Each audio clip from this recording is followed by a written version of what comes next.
And welcome back to the Wellness Paradox podcast. I'm so grateful that you can join us on this journey towards greater human flourishing.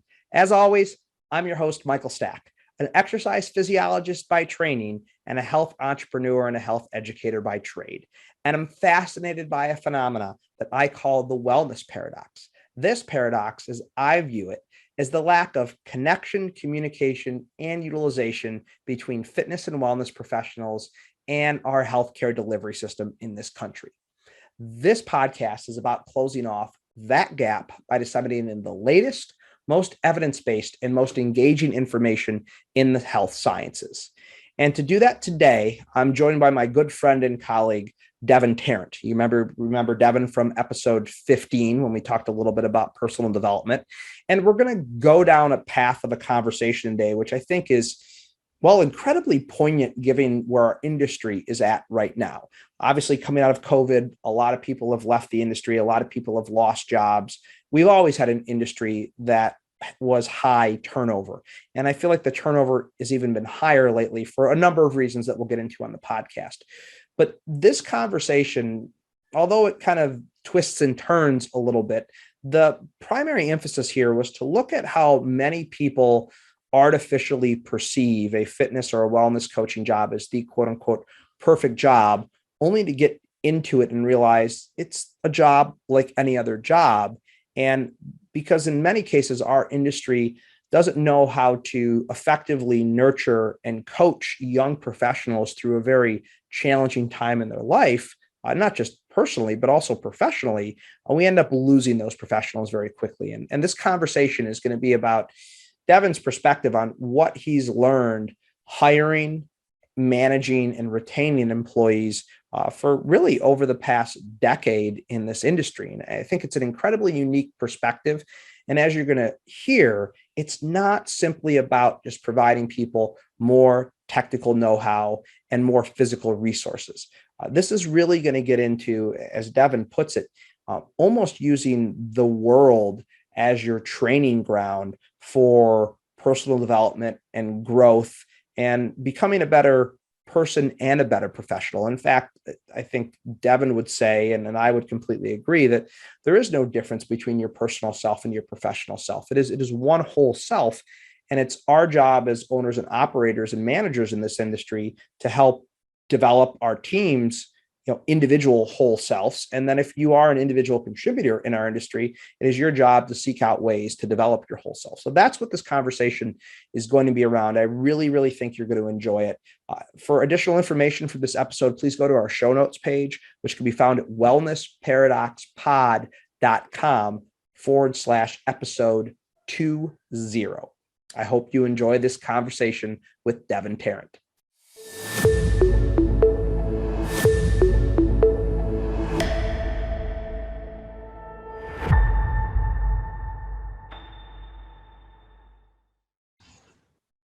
All right, well, we are back here on the Wellness Paradox podcast. We're joined by Devin Tarrant today. For those of you who were listening on episode 15, you may remember Devin. Devin is my business partner at Applied Fitness Solutions. We've worked together, now for 12 years, maybe more than 12 years at this point. Yeah, it's crazy.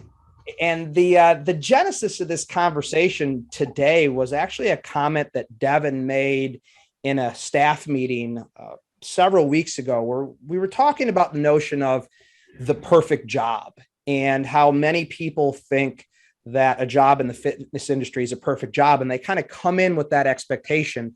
And a lot of cases, it's their first job. So they really don't know what expectations they should be having around a job. And then that colors their experience a little bit. So I guess this conversation today is going to be unpacking a lot of what Devin said, following up on that comment in one of our meetings.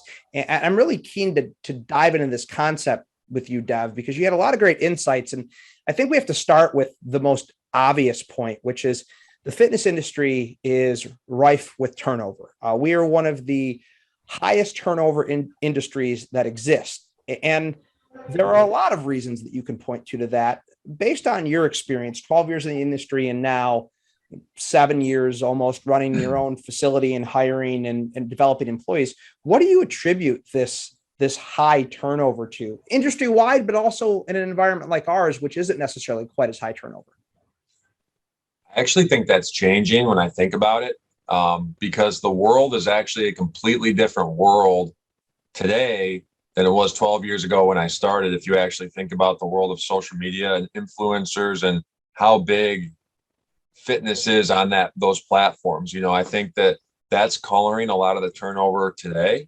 That might have not been coloring it 12 years ago, but we still had a lot of turnover, forever in fitness. So I think it used to be a mixture of a lot of things, and I guess people would have to experience it, but it's odd hours, you're training people before work and after work. So it's just hard for people to fit their life in there, especially when they start families or their sleep schedule gets off.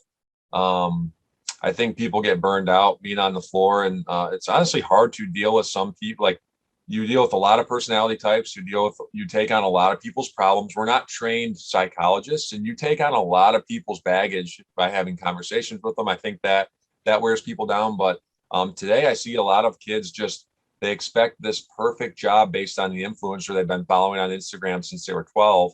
They get thrown into a gym setting. They don't have a very good mentor. They're thrown to the wolves, and it's just not anything that they thought it was, looking at someone else's life online. At least that's what I'm noticing. And, there's plenty of other things, but what do you think? I'm actually interested to hear what you think on that too. Yeah, I think it's interesting. I think you bring up a very good point about social media. I think traditionally high turnover in our industry has been because of the hours that you mentioned. This is not a 9 to 5 job at all. If anything, it's a 5 to 9 job. It also tends to be inconsistently paid, with inconsistent benefits. And I think with regard to inconsistent pay and inconsistent benefits, and we've had this conversation before at AFS with regard to something like a 401k. When a kid graduates college and they go home to their parents and they say they got a job, the parent wants to ask questions about, well, what's your benefits like? And what's your 401k? And then, their friends are getting jobs that have all these things. And comparatively, they're starting to question, what was the path that I went down? So I think there's that element to it.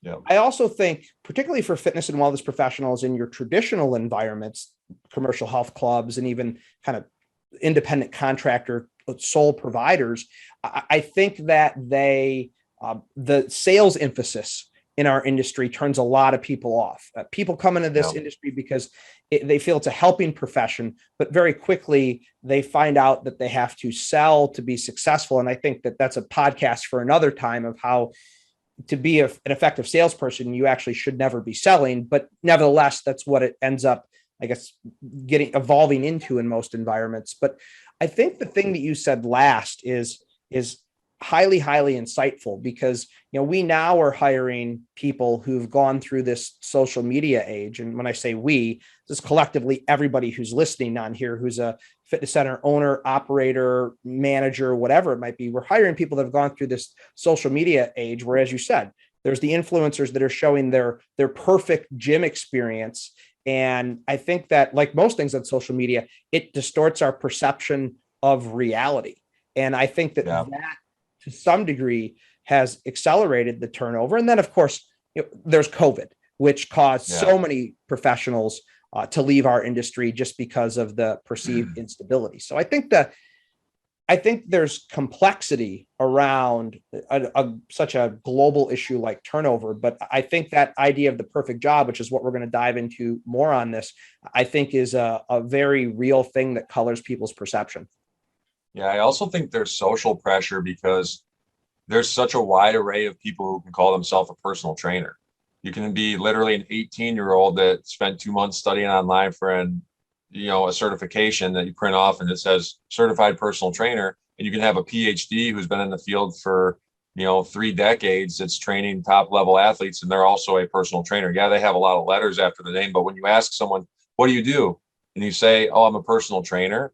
That's almost got a stigma. Like, I remember when I told my parents, that I was going to be a personal trainer after college, and they looked at me, and this isn't a dig on them. I love them very much and they love me, but they're like, you just went to school to be a person. Couldn't you have just done that in high school? Like, what? And so, like, people don't understand that that's such a huge, scale that you can be on. And so I think there's social pressure. It's even being a personal trainer versus a physical therapist. Like the respect is just not there.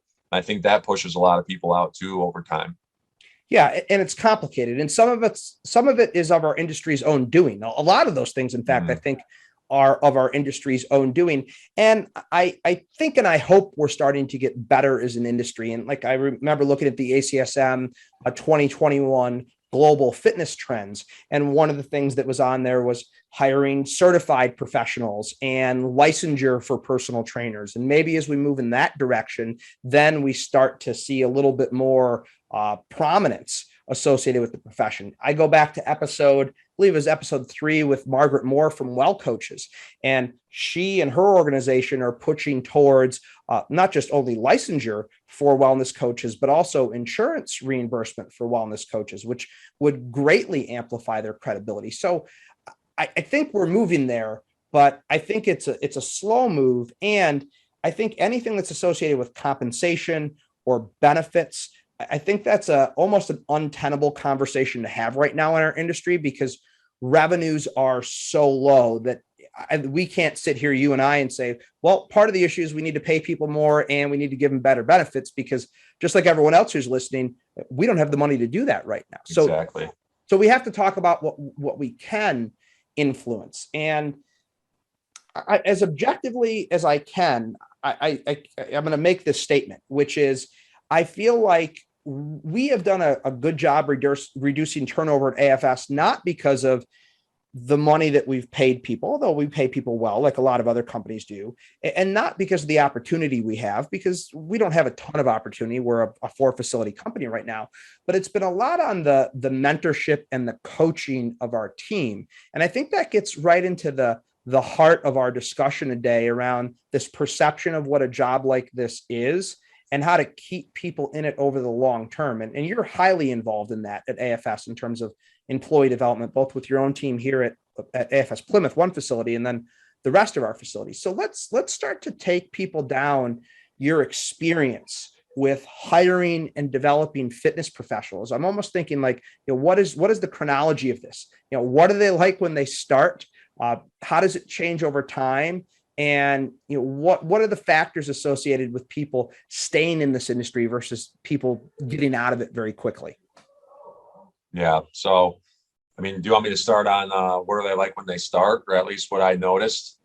Yeah, I think we could start there, because I think as you're going to be saying this, a lot of our listeners are going to be shaking their head. And I don't care if you are a fitness professional who's experienced this yourself or you're a manager. I think this chronology is going to sound pretty similar. But yeah, go ahead. Start with where they start. I guess, I mean, when people start, it's almost like they can't believe they're getting paid to do something that they've, like they've loved going to the gym their whole life, and they've had such a good experience, and that like their experience of school is sitting there and doing things they don't want to do a lot of times. And now they're graduated or they're certified, and they're like, I can't believe I'm getting paid. I would do this for free. That's almost their attitude at first. But it's almost just like when you get a new car, like as time goes on, the car's like the first 10 times you drive it, you're on top of the world, but 3 years in, you're just looking at the next model, so that goes away decently quick, at least in my experience. They're super energized when they start. They have no problem getting up early to train people. They have no problem staying late. They have no problem, going above and beyond and answering emails, all throughout the day and writing workouts. And, nothing is tedious yet, they're very grateful, like I said, to be getting paid to be on a workout floor in general. So that's what I see with a ton of our trainers that start. And then I almost wish I had like a video camera on them in their very first week, and then like 2 years in, so they could see the enthusiasm difference. So that's the biggest thing that I noticed. I'm going to keep asking you too, because you've been in the industry much longer than me, and I'm very interested to hear your answers on all these as well. What else do you notice? Yeah, well, it's going to be almost identical for that one. And I think, again, a lot of people listening will probably agree with our characterization of what it's like initially. I will say that I don't know if everything you explained there is significantly different from job to job to job, but I think it is just amplified greatly in an industry like the fitness and wellness industry. If you started at General Motors, or maybe even if you start at an advertising agency, I think the first week, 2 weeks, 4 weeks, it's new, you're excited, but that starts to wane. I think it's just more amplified in our industry because if you're getting into this, you've probably been a gym rat your entire life. You love it. And you said it like, oh my God, I would do this for free. I would pay to do this. We've had some people tell that to us that I would pay you money to do this. And it's a level of enthusiasm that is artificially elevated.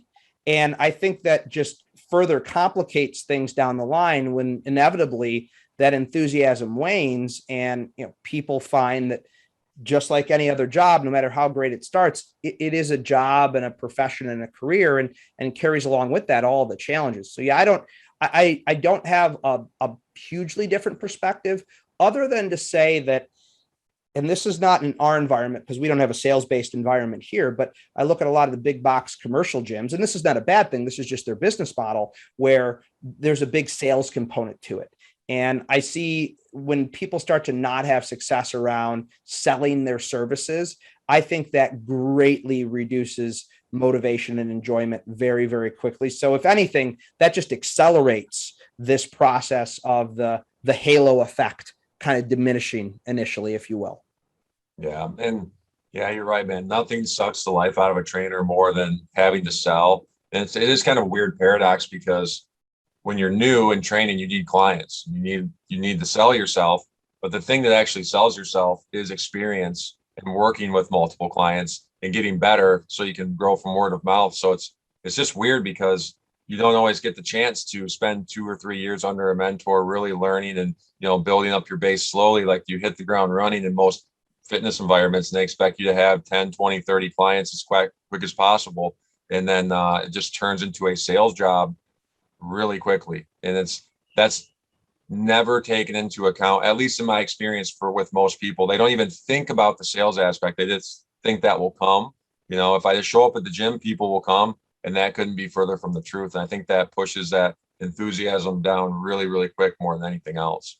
Yeah, and I think that probably is a great podcast topic for the future. Very quickly, though, I'll refer people back to episode 18 with Josh Levy from the Fitness Business Association and the conversation we had around that and how great of a resource that they can be.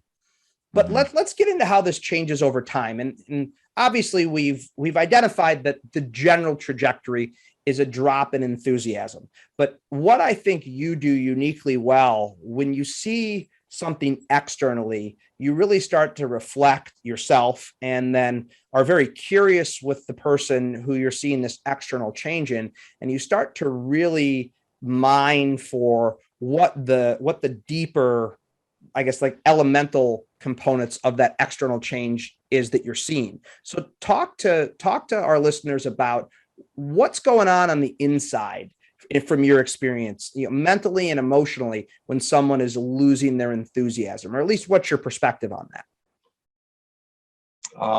My perspective is there's two things in life that I think we need to continue to work on. I've talked to you about this in the past. We've had a lot of conversations on these things. So this is going to be like a broken record for you, but you do have to constantly work on your intellect in life, but you also have to work on your perceptions and how you're looking at things. And I think that we're taught in our education system in general, just like learn more. Like if it's not going well, you got to learn more. We're never really taught to question, like maybe I'm just looking at this from the wrong angle. So I see a lot of people that come up against a frustration in their job and they think it's a lack of knowledge. And they spend a ton of time trying to learn more and more and more on how to solve that problem, when they actually just need to shift perspective and say, well, maybe I'm just looking at this from the wrong angle. And the answer is already there and they already know it, but they're trying to come up with some intellectual, answer to it. They're trying to come up with the perfect exercise or the perfect workout or the perfect, way to help this person with their psychology towards exercise. And it's like, you're not standing in their shoes. You're not shifting your perspective. And I don't think we've done a great job as an industry, like coaching people in that element. And I think it leads to a lot of frustration when they can't find the answers intellectual, because that's where they always found them in school to get an A on the test. But like when you're working with a human, it changes everything. And you need to be able to shift perspectives multiple times throughout the day, depending on the person that you're coming in, multiple personality types, all of that stuff. So I've just noticed that when I see a frustration in one of my team members here, I could go right into teaching them more on how to, the mechanics of a squat, like we did last week with our staff education. But usually it's more like, do you think you could look at this from a different angle? And then to see that shift in their brain, and they almost like just soften up and they're like, oh, I didn't even think about that. And so I think there's a lot of frustration because there's a lot of people not getting that type of mentorship just to, hey, yeah, you got to keep getting smarter, but you also have to be able to change perspectives, and switch that throughout the day. So I think pain tells us something about how we're seeing the world. Like when I don't want to do something or when I'm not looking forward to something, that emotional pain is telling me, hey, you're viewing this in this specific way to get that emotional outcome. And the easiest thing to change there, at least for me, is my perspective rather than going back and listening to a 2-hour podcast and trying to get a new, intellectual answer to that problem I'm having.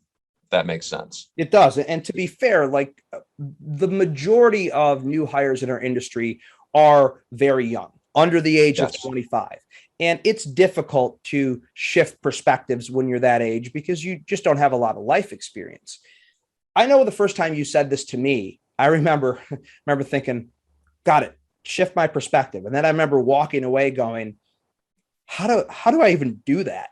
And what is he talking about? And so I just kind of went down this rabbit hole of thinking. And to prevent that from happening to our listeners, and I think I found a way to do it for myself. But I'm curious if you can give an example. You've had innumerable conversations with employees over time. Mm-hmm. What's one example of a situation where a perspective shift either made a difference for you or for a member of your team? I'd say, okay, so there's been clients in the past I've worked with one-on-one where, you have some clients where you don't necessarily enjoy the hour you spend with them for whatever reason. Maybe they complain a lot or they give you the same excuses as always. You're always trying to help them and they're never appreciative of the effort you're putting into them. Your workouts are never good enough. They don't follow what the nutrition. And so like you start to dread like seeing that person because you're like, okay, what are they going to complain about today? And I used to try to learn more and more and more and force more and more and more education down their throat when I started to realize like, maybe I need to get better at having difficult conversations with this person. Maybe they need to hear that, hey, look, you're coming in with the same excuse every single week, and that's okay, but it's important that you recognize that. And it's important that we have this conversation. It's not going to be easy, but I got to tell you some truths that you might not want to hear. And it's like, as I started having those conversations, it changed my relationship with that person. And we actually became closer because I needed to hear those things. It actually did get them to think differently about it. And then we became closer. They started listening to me more. And then I stopped dreading that session with them. So it wasn't learning more about how to teach them or coach them better in fitness. It was about having a difficult conversation that I didn't want to have. Does that make sense? Yeah, it absolutely does. And again, to go back to, the average age in our industry being somewhere between 20 and 30, like within that range, difficult conversations are hard for us to have. And this is just one example of a perspective shift. And I think difficult conversations are so important that I do want to drill down on this for a second. How did you go about developing your skill set to have difficult conversations? And I'll add some exposition onto the start of that, which is that you do a phenomenal job of having difficult conversations with people. And part of it is because they just know how intensely you care for them. So that's a part of it, which you can't fake, but there also has to be a method that you learn to doing that. How did you take yourself down that path at such a young age? Well, the pain forced me to get better at it. And I think that, I don't know, man, there's different ways to answer this question, but I think, honesty, we live in a society where we're not taking personal responsibility for things just in general. And we are walking on eggshells constantly because if you say the wrong thing and you emotionally hurt someone, like that is the biggest sin these days. And it's, so people they don't want to hurt someone's feelings because we used to live in a society where, if you heard someone say, hey, facts don't care about your feelings, you're like, oh yeah, that makes sense. But seriously, today with the young people that are coming into this industry, it's like their feelings don't care about the facts. Like, you might be right, but you hurt my feelings anyway. You shouldn't hurt my feelings. And, so I found myself always walking on eggshells. So the way I approach the conversations, and there's multiple ways, and there's tons of books on this and people that are much better than me at it. But I always had to just tell them, like, hey, this is what I want for you. And there's some things that I have to tell you that I'm really worried because it might make you feel a certain way. And I care so much about you that the last thing I would want to do is make you feel that way. But I'm really worried if I don't have this conversation with you, we're not going to be able to get you to where you want to go. Can I have permission to speak freely? And, if you do get emotional, that's okay. But I love you and I want you to get to where you want to go. And, can I have permission to say what I need to say? And 99% of the time, that's a yes, and if you just frame it, if you give them a heads up that this might trigger an emotional response, it allows you to get off the eggshells for a minute, just say what you need to say, and so I think we just need to do a better job asking for permission and being honest with them about what we're scared about. Like, I'm worried to have this conversation because it could do this. And that's the opposite of what I want it to do. But if we can get over that together, it will lead to this thing over here.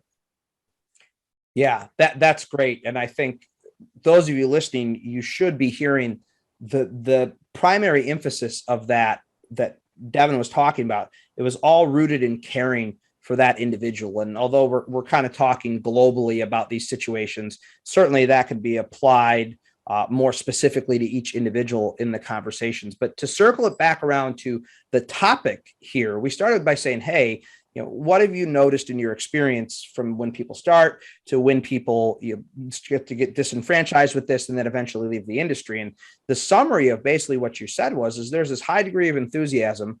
People they bust through the door on the first day and they never want to slow down. They're like 4 energy drinks and like 3 pre-workout drinks throughout the day to keep going.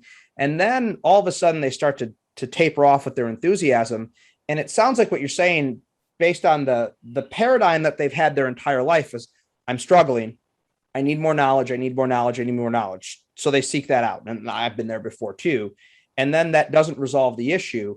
And it sounds like on some level, the people that don't have the ability to shift their perspective like you have, and other people who've found longevity in the industry, they just don't have any other tools in their toolbox. And so they just decide to, pick up their toolbox and go elsewhere. But the successful people are the ones that start to, kind of in your words, open different doors and look through those doors and say, okay, what could be other potential ways to address some of these feelings that I'm having, other than just read another book, read another journal article, or listen to another podcast? Is that kind of a summary of what your perspective has been?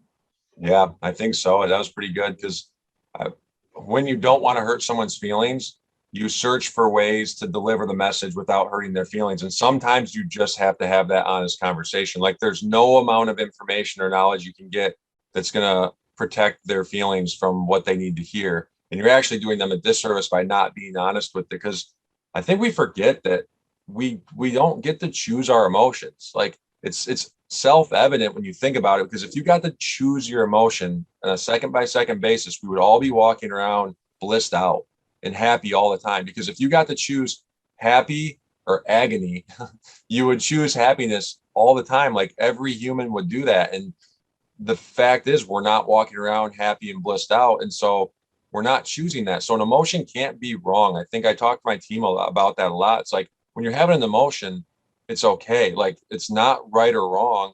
It's teaching you something. That's what, coming back to what I said earlier, it's teaching you something about how you're perceiving the world. And you need to create a safe space that with a person, you can tell them how you're feeling emotionally with no judgment, and I think that asking for permission and telling your client, like, hey, this might lead to a negative emotion for you.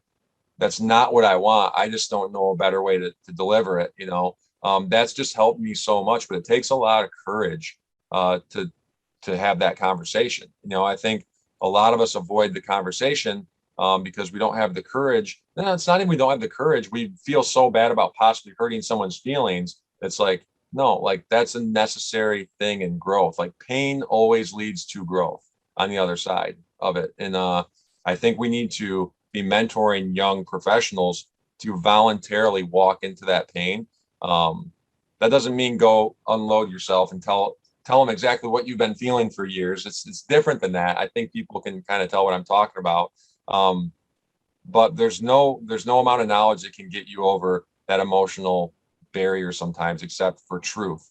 And the truth is the truth. And sometimes you have a conversation with someone and they can't handle it and they fire you as a trainer. And that's actually okay, because that might be a toxic relationship for you. And I think being okay with that too in your career, you have to handle rejection in training just like you would in the dating world, and that's all part of it.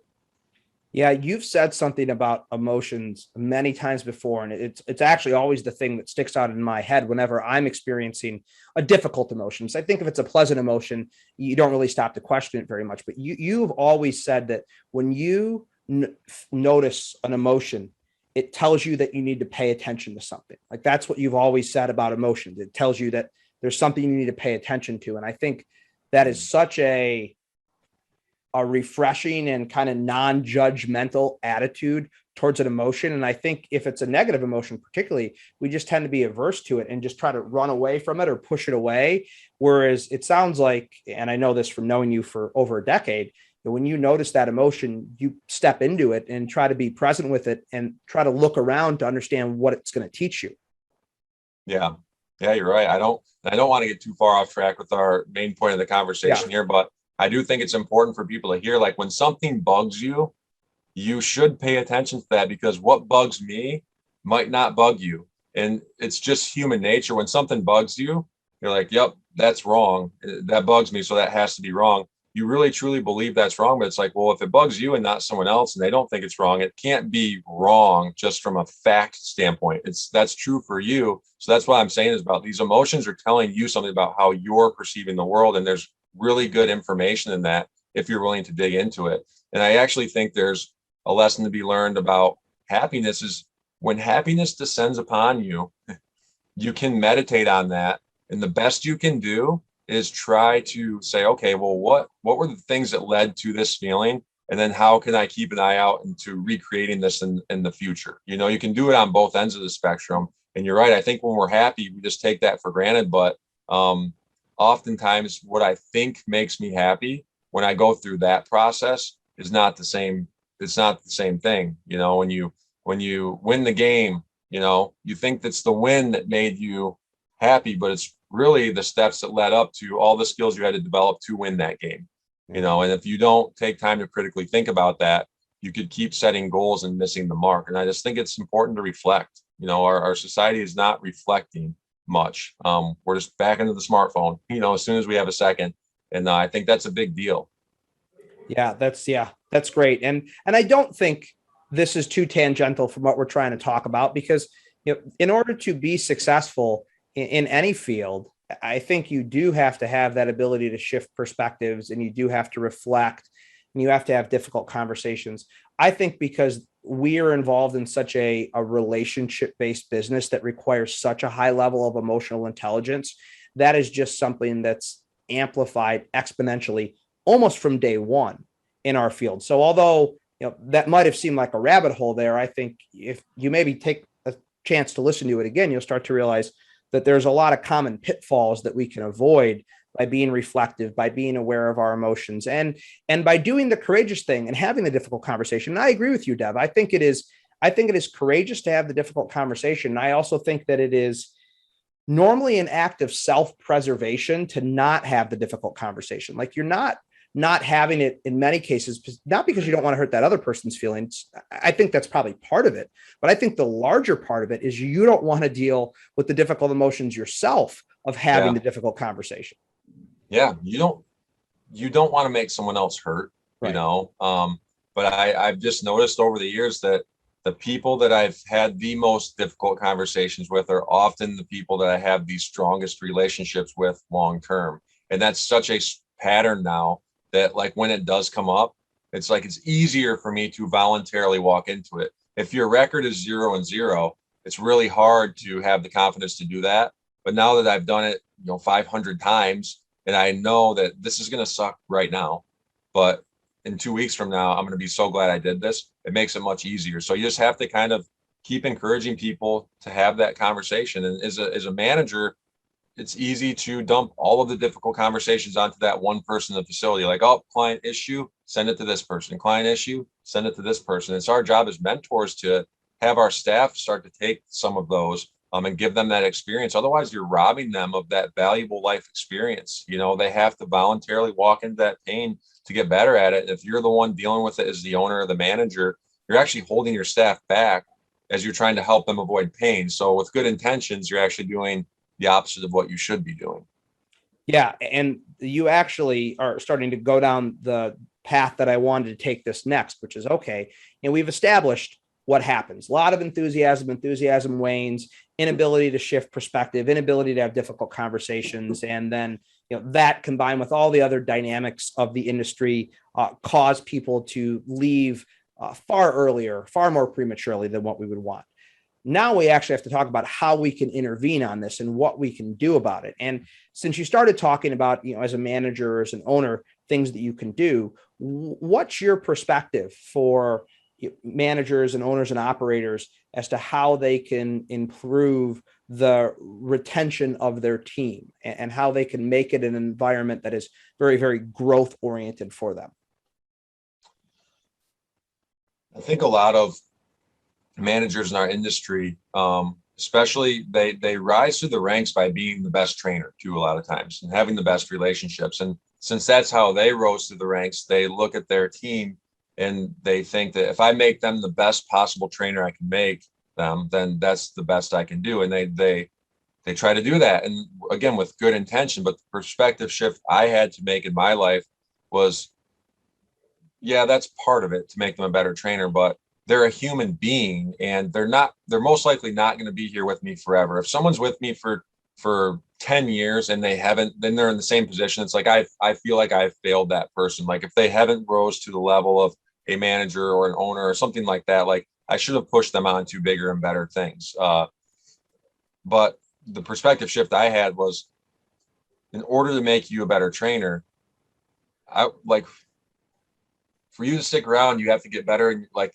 you can't, if you're a better trainer, but your relationship with your significant other is struggling, that's not good for your life. If you're a better trainer, but your relationship with your family is struggling, that's not good either. If you're a better trainer, but you're spending so much time training that you're not doing any of your hobbies, that's not good either. So it's like, okay, what's the common denominator with all of those things? Relationships, fitting in your hobbies, taking vacations, like you have to do all these things. And what I found is like, I want to make that person the development of their character became my project, their character as a human being. And so I look at it from that perspective as a whole human being, not just a trainer. If I can make you, and if I can enhance your character, part of that is your career. Like if you're bringing your best self to the world, you're automatically becoming a better trainer in that process, And so, I just make sure I'm asking my team and staying in tune with like, what do you actually want out of life? Like, what do you want? And then I look very closely to see if their actions and their words are lining up. And then if they're not, it's not my job to try and force them in one direction or another. It's my job to point out to them, like, you tell me you want this thing, but I see you act this way over here. So which one is true? Because I think emotionally people don't even know. They've been saying they want something for so long and they might not even want it. They just need someone to point it out to them. So it's the enhancement of their character as a human being, not just trying to make them a better trainer, that I've focused on. And I'm not, my first few years, I was probably just trying to make them the best trainer I could, but that wasn't working. It wasn't working. And so something had to change. And that's why I had to shift my own perspective of, okay, well, they're really struggling on all these other areas of their life. They are a better trainer, but now they've broken up with their girlfriend. Now they're not going home for the holidays because they're training people on Christmas Eve or Christmas Day because people think that's more important than them spending time with their family. It's like, I'm missing something here. So that was my perspective shift.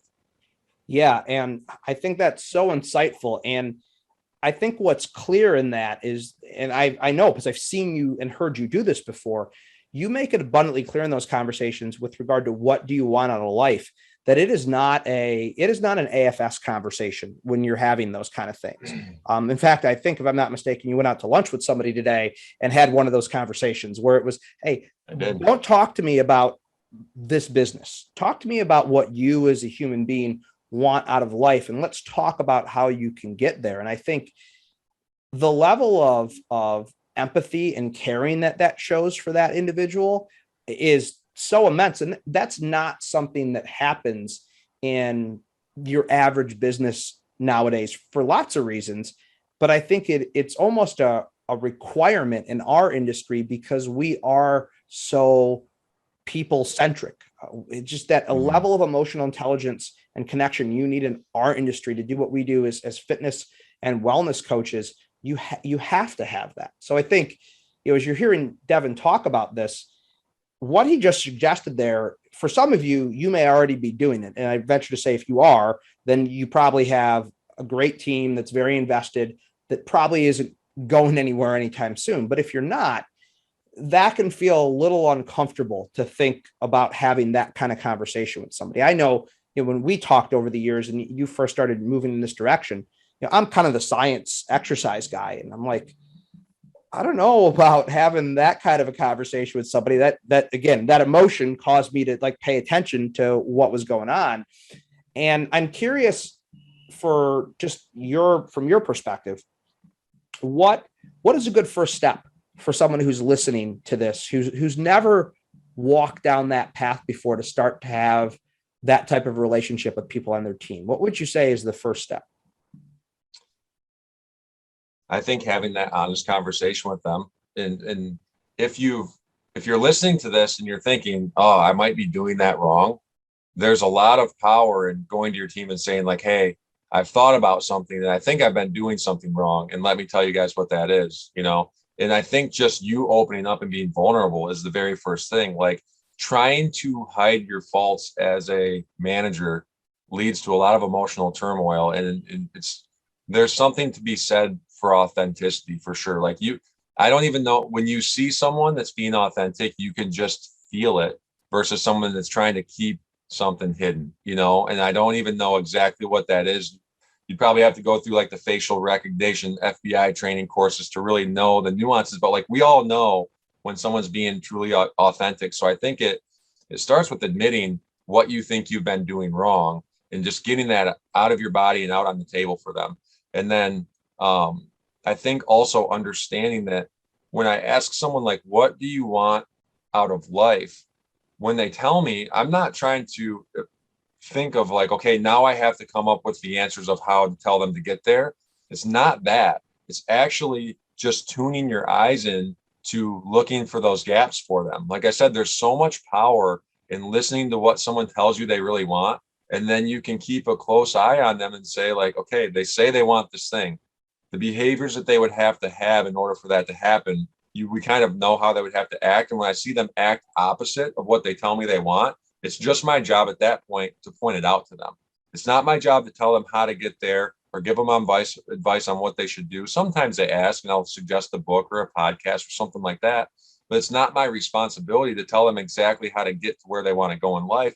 But there is so much power in just pointing out the gap that exists, because people know that, and they're afraid to tell people because of the emotional response they often get. You don't want to hear someone call you out for acting the opposite of what you tell them you want, because it's actually your ego being exposed, and your ego wants to fire back emotionally. But if you've established trust with them by telling them hey, I've been managing this weight, I think that's wrong, because this is what I truly want with you guys. So in order for me to do that, I'm going to have to point these things out to you. It's not going to always feel good, but if I know what you want and I see you acting in a different way, I'm going to point that out to you. As long as that's communicated up front, that takes people so far. You don't have to be a awesome life coach and have all the answers for them, but it's much easier if you have tuned your eyes in and shifted your perspective to look for the gaps, just to point them out as they come up. And then that will make people think oh, do I truly want that? And even if you can get them to just ask that question at 22 years old, you might save them 10 years right there, and set them on a path. You don't know where the path forks because you don't always see it. But I just think there's a lot of power in that. Yeah, I love it. I love it. Let's flip to the other side of this coin. we just talked about as a manager or owner operator, how you could proceed with your team. Now, if you're sitting there listening to this and you are a fitness or a wellness professional, maybe you're just getting into the industry, maybe you've been in it for a little while. What can that person do to ensure longevity in this industry? And I think we know that this is not going to be necessarily get more certifications or go to more workshops and things like that, because that's kind of the requisite answer that people would give. But from your perspective, what are the things that can be done on the other side of that coin? I think one important thing is I feel like I've always been the one fishing for like, what do you guys want? What do you guys want? What do you guys want? And something as a owner, a business owner, I've appreciated is when someone comes to me and tells me what they actually want. So I think, if you want to get better, go to your leader, go to your mentor, go to your manager and tell them, hey, this is where I want to go. Like you're not asking them to do anything for you. You're just telling them, this is where I want to go, because you'll actually be able to see how they respond to that, because someone that cares about you is going to help you get there and they're going to be proactive. So you might actually expose someone that might not be the best leader or mentor for you. So that's one thing. And then be honest with yourself about where you want to go. I think those are this sounds so cliche, dude, because that's like, I feel like people could watch and be like, yeah, obviously, but it's like, no, I think we are not honest with ourselves about where we actually want to go. And it starts with that. And it starts with communicating with the people around you who care about you and telling them that's what you want to do. I think that's a great first step for a lot of people. But again, I want to ask you the same question. What do you like? Do you agree with that? And what else do you think we could add to that? Yeah, and I appreciate you asking me. I think, yes, certainly you're taking an active role in your development, I think is critical, because you and I and the rest of our senior team here have felt the pain of just trying to lob education over the wall at our team. And sometimes it hits and sometimes it misses. I think that active role in the process is really important. I think taking ownership over everything that you do, I think is such a critically important aspect of it. I think even if you aren't an owner of a business, you can certainly, act like an owner. And I think, and to that end, that's what you did when you first started with AFS. Jared, who's the owner operator of our Rochester facility, Kemp, who's the owner operator of our Ann Arbor facility, like all of you guys took ownership, and no surprise that you guys actually got formal ownership at some point. And I think what I've always found very liberating for me personally, and I think you would agree, when I take ownership for all of the outcomes that occur in my life, positive or negative, and I take extreme ownership over those, it's a very liberating feeling for me, because I ultimately know that I control my destiny. Whereas if I'm deferring ownership off to, or if I'm trying to outsource my ownership of things off to other people, then it just gives me a built-in excuse every time something doesn't go my way. And I think that's probably the biggest thing, is to step in with that ownership mindset. And then I think the last thing, and this is something at AFS that isn't quite as much of an issue, because one of our core values is humility, but I think taking ownership while having a decent degree of humility around what you don't know and what you have to learn, I think is very important. Our industry is a lot of people whose confidence greatly exceeds their competence. And that impairs them from seeking out different perspectives and new knowledge. And I just think if you're willing to be uncomfortable with the fact that you don't know everything, and you're willing to recognize, you're humble enough to recognize when you don't, literally every single second of the day is a developmental opportunity for you. Yeah. I credit my clients over the years for being my best teachers. Like, those are the people who have been my best teachers, but I didn't realize it at the time. But when they brought something up to me, I had to be humble enough to say, you know what? I don't know that. Or I don't know that as well as what I thought I knew that. And then I went back and I learned it. And I can't tell you how much people appreciate the honesty when you tell them, you know what, I don't know the answer to that, but I'm going to go find it out for you, and then I'll give you the answer. Yeah. The strength that imbues into a relationship is so much greater than trying to BS your way around an answer that people can tell you're BSing your way around. And then not only do they get a poor answer and you lose trust with that person, but you've also robbed yourself of a learning opportunity. So I think, as I kind of ramble through that, I think fundamentally that might be the most important thing is just, really check yourself on, how humble you are and how honest you're being with yourself about, what you really know. And again, part of that could be obtaining new knowledge and part of that could be shifting a perspective, but our industry tends to not be the most humble industry in the world. If you don't believe me, Yeah. just check out Instagram one of these days. But yeah, I think those are all a constellation of things that are critically important developmentally. Yeah, I actually think hearing you say that, you nailed it, dude. And I don't think that was you weren't rambling at all. And I was actually having dinner with a client that I've had multiple different difficult conversations with in my life. And I went over to her house for dinner last night just to catch up because we're so close now. She works in HR for GM, and she was telling me about their core values just in the conversation. I can't remember how it came up, but she's like, it's the first company that actually had a core value that struck me and actually did kind of change my life. And it was the core value of it's on me. Like that's just their value is just it's on me. And I'm like, you're so right. Like there's such a lack of personal responsibility. Like I can't tell you how many times a client comes in and they're just very difficult to work with. And people just say, yeah, that's just a difficult client. But it's like, what if they're not? What if they're just a human that's in pain? And like if you got skilled enough, you could actually break through that emotional barrier and like make a huge difference. If you just assume they're just difficult and that's the way they are, you're not seeking any answers, like you said. But if you say, no, there is a way to get in there and I have to become more skilled, like even if you're right about them being a difficult person, you might not ever change them. If you take the responsibility to try, you're going to learn way more that way. So it's, there's way too many people pointing fingers these days when it should be coming right back at us first. And that's a huge thing for sure. And yeah, and we haven't figured that out yet, like how to get people to take 100% ownership. But I think it takes a while.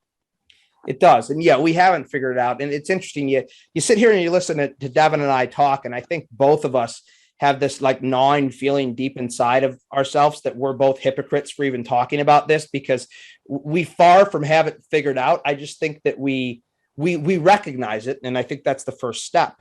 But one thing I think that we've realized through a lot of pain of our own is putting our team in position to feel that pain. I think for so long, we sheltered our team from some of the most difficult conversations, some of the most difficult decisions, and some of that pain. And we did it with the best intentions.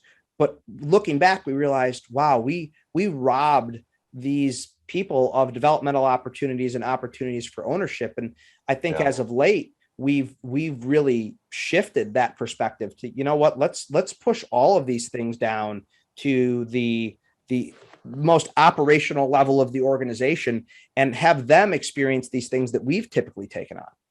Yeah. And I actually want to point out it's such a line of advice I hear so much in fitness. I've said it to people. I'm guilty of it. You've probably said it to me, fake it till you make it. Like I get the intention behind that. It's like, oh, you got to have confidence. You got to have confidence. You're smarter than you think you are. You know more than the client. Just fake it till you make it. But it's like, I think there's a lot to be said for what you were saying about saying, I don't have the answer to that yet, but I can get it for you. That's different than fake it till you make it, because as soon as you fake it, then you've started a lie. And that lie has to be propped up by a bunch of other lies. And I think that emotionally, I think we hold that in our body. I think that emotionally affects you. I think when people are trying to fake it till they make it, that's where you can see in their face that over time it's inauthentic. And they've built this career on a bunch of things they don't know, but they have to play this character that acts like they do know. And it's like there's nothing more freeing sometimes than being humble and saying, I just don't know. There's too much to know. I can't possibly know it all. And like just admitting that to yourself gives you a level of softness and willingness to seek the answers. And, that's the worst advice I think I've ever given someone with good intentions. Yeah. But it is what it is. I can't take it back now. I can just recognize that that probably wasn't the best thing to tell a 22-year-old. So I better, check that next time. Yeah. Yeah. Wow. This is, as we've gone through this, we kind of talked about this beforehand, how we wanted this to go. And this kind of started out as, the idea of the perfect job, that a fitness job or a wellness coaching job is the perfect job. And then you come to find out that it's a job like any other job, even though it is a great job. And really what we've outlined is kind of a framework for managers, owners, and operators as to how to approach their teams. And I think then, the individual practitioners, wellness coaches, and so on, to how to view their developmental process. And this is something that we've had so many conversations over the years. We can go on forever. And I'm gonna put this on you to do the hard thing, which is to bring this home with something that's reasonably profound to tie the conversation together. So I guess what I will say is, you've heard this podcast and it's a little deeper than maybe what you were expecting. We definitely, took this down to a much more, I think, raw level than what a typical intellectual conversation would be. What would you say people should do coming away from this? If you had to pick one thing, they listened to this episode and this resonated with them, what's the one thing that everyone should do coming off of this? I think we do have a generation of young people that are constantly bouncing around looking for the perfect job. And if I could get people to change their perspective on one thing, it would probably be to recognize that the only perfect job that I've realized to this point in my life is to use the world as your training ground to enhance your character by taking complete ownership and responsibility over all of your choices. That's probably the best advice I can give at this point. Is that going to change in the future? Probably. But the perfect job for me is enhancing my character, because if you do that, you will inevitably get better and better at whatever job you're doing. You can bounce from industry to industry. You can be a trainer. You can work in business. But if you're constantly working on your character, that is the perfect job. Yeah. The world is your training ground. That's the job. Yes. And that is a perfect way to take us home. You summed it up perfectly. Dev, thank you so much for your time. This was a great conversation. Yeah, man. Thank you. Well, I truly hope you enjoyed that conversation with Devin as much as I did. If you found it insightful and informative, please share with your friends and colleagues. Those shares really do make a difference for us. Any additional information from this episode that we're looking to share can be found on the show notes page by going to wellnessparadoxpod.com/episode 20. Please be on the lookout for next week's episode when it drops on Wednesday. And don't forget to subscribe through your favorite podcast platform. Until we chat again, please be well.